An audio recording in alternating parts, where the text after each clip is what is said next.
Féministes, t'as vu, je les emmerde, on va pas se mentir, parce que elles nous font suer, elles font les meufs, mais elles ont jamais vu un match de foot féminin. T'es déjà allé voir un match de foot féminin au stade? Non, malheureusement avec le Covid ça a été compliqué, mais j'aimerais bien aller en voir un. Ouais, mais le Covid ça fait 1 an et demi qu'il est là. Ouais, mais il y a eu des soucis, après on a une vie privée, on peut pas parfois accéder. Je veux te piéger. Hein. Ah mais vous pouvez essayer. Hein. Moi j'ai déjà souffert pendant 90 minutes un match de foot féminin, je te jure que ça fait mal. Parce que la différence de niveau est abyssale, hein, ça ne fait aucun doute, je vous ai montré plusieurs fois. Je vais même d'ailleurs démontrer plusieurs fois que mon point de vue était véridique. La différence de niveau se fait clairement ressentir. Et à partir de là, je pense que c'est important de marquer quand même la séparation entre football féminin et football masculin. Et je trouve ça même exceptionnel qu'on en vient à continuer à appeler ça du football. Soit impression, on va me tomber dessus. Mais c'est vrai que si on va regarder du football féminin, c'est pas pour rien.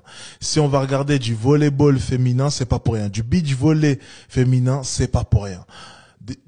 Enfin, au bout d'un moment, les amis, soyons tout à fait honnêtes, on sait pourquoi est-ce qu'on regarde cela. Moi, personnellement, je ne le fais pas. Attention, hein, j'ai une copine, hein, bien entendu. Je regarde le football féminin, par contre, d'un œil d'expert. Hein, ce n'est pas du tout pour ce à quoi est-ce que vous pensez. Hey, avant que tu t'arrêtes, tu as vite compris que l'école n'était pas la solution pour faire de l'argent. Si tu veux faire de l'argent, suis les instructions qui sont juste en bio. On va te rendre riche, mon ami.